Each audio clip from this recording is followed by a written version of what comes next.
Welcome, David. Thanks for coming on. Really appreciate it.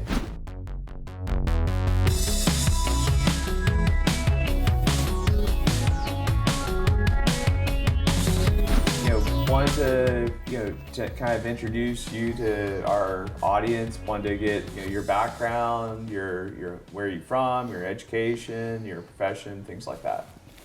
My name is David Ward. I've been out here in the USA for now, this time around for about 15 years.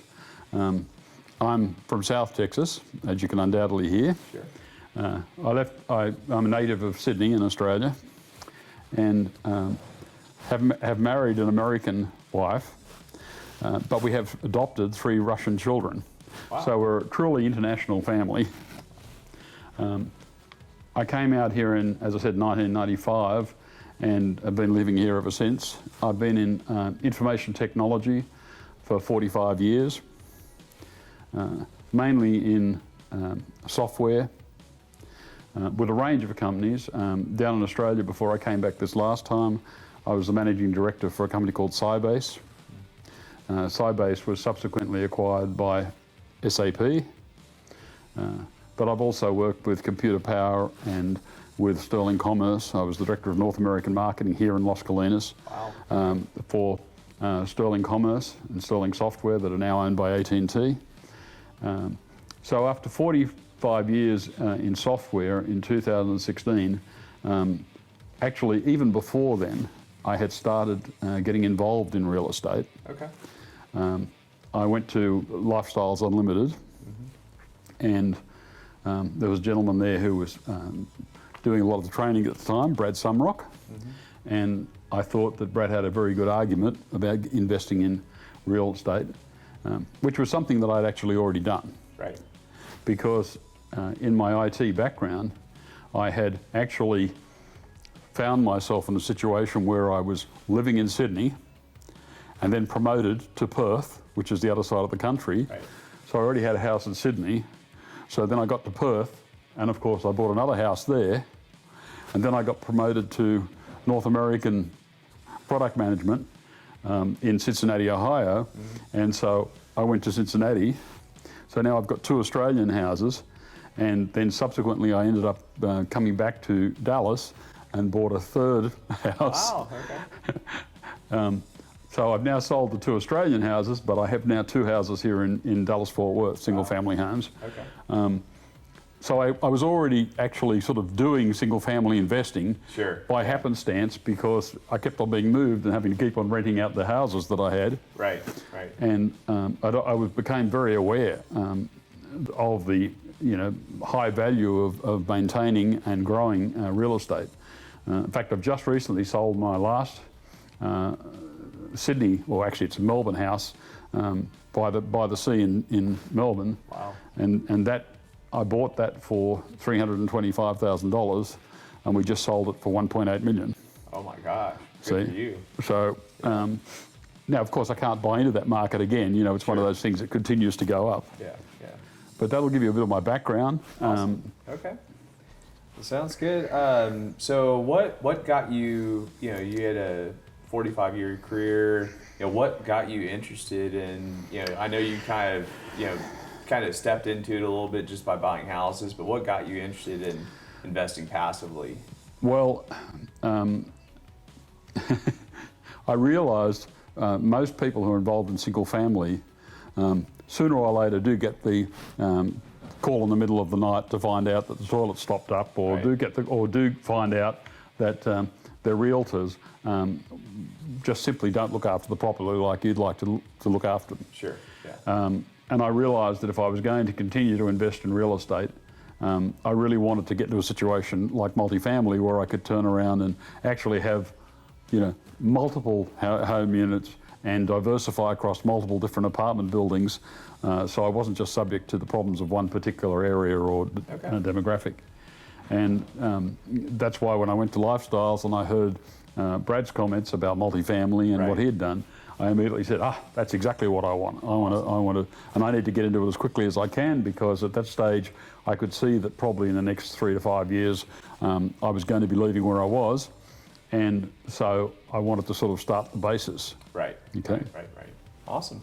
So what sort of passive investing have you done, and how's all that gone? I think it's fair to say that just like life being a roller coaster, I think passive investing is also a roller coaster. Okay. When you talk to sponsors, of course, they will present you a spreadsheet that shows a lovely, beautiful growth at 8% per annum or something for 7 years. Realistically, it is a roller coaster. I think it's slower initially to get going, and then it accelerates further down. But having said that, I've invested roughly $500,000 in passive investments. I'm in properties in Columbus, Ohio, Oklahoma City, Shreveport, Louisiana, I'm sorry, and of course Texas as well. Right? Awesome. So I've got 8 different investments. Some of them have gone well. One of those has gone full life cycle. Okay. That was one that I did with Kenny Wolf and Brad Sumrock, which was Crestview in Colorado Springs. Oh, right. Yeah. Right. Yep. And I bought into that for $100,000 and got my investment back during the time when we held the property. Oh, good. And then we sold it, and I got $160,000 back as well. So awesome. I did very well out of that. Right. Great. So passive investing can be a wonderful way to maximise and grow your income, definitely. Right. Okay. But I will also say, in fairness, that I mentioned the roller coaster because of those 8 properties, probably 4 of them have yet to make any real returns to me. Yeah. Okay. Okay. Any advice that you have for people kind of starting out? I don't remember the number. I think you said you're in 7 or 8 deals. Yeah. There's a lot of people who are only in a deal or 2 or looking to get started. Do you have any advice for them? Yeah, I think what attracted me I think first of all you've really got to look very carefully at the sponsor for the deal and look at his background and his experience. In the first 3 or 4 deals that I invested in, Kenny was promoting them. Yeah. And then at the time, I also became aware of you, of course, and so then I started investing with you as well. And I think that that's been my experience, is to be very careful about the sponsors you invest with, because candidly, some of them don't really have the experience and know what they're doing. Right. There's also, of course, there's a term in real estate that the biggest lie you'll hear is the asking price for the property, right? And it's definitely true that some of the sponsors' spreadsheets, when you look at them, you have to really look at them carefully and say, that's not really realistic. Yeah. We're not going to get, a 3% or 5% increase every year in our rent, No way. right? Yeah. And I think that having a mentor that you can work with, even if the mentor you're talking about isn't actually, the sponsor for this particular deal, most mentors will turn around and say to you, "Oh, I'll be happy to look at that spreadsheet for you quickly and run an eye over it with you and tell you whether or not it makes sense." Awesome. And that's a very good way of learning. Yeah. And I think also networking extensively is important, and because I think that gives you a sounding board for your decision making. Yep. So I think that's extremely helpful. Awesome. We'll kind of wrap it up here, but are there any final thoughts or anything else you'd like to share? I think that in the current economic climate, I think it's the old carpenter's term of measure twice and cut once is very important. Okay. You have to look at the deals very carefully and make sure that there's a sound foundation for them to be able to deliver to you. And then recognise that I would say in most of the deals, this is a long-term investment. You're looking at a 5 or 7 year minimum investment. And so don't expect, even though they might be hoping to make some sort of a distribution in the first couple of years, don't expect that.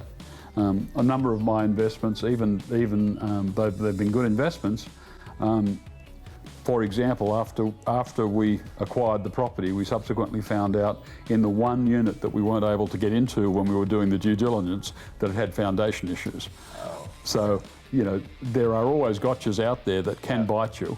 And so you should plan on the fact that probably for the first couple of years, you're not going to get very much return, but it is definitely the right thing to do long term Okay. to grow your portfolio. Awesome. Much better than the stock market. Okay.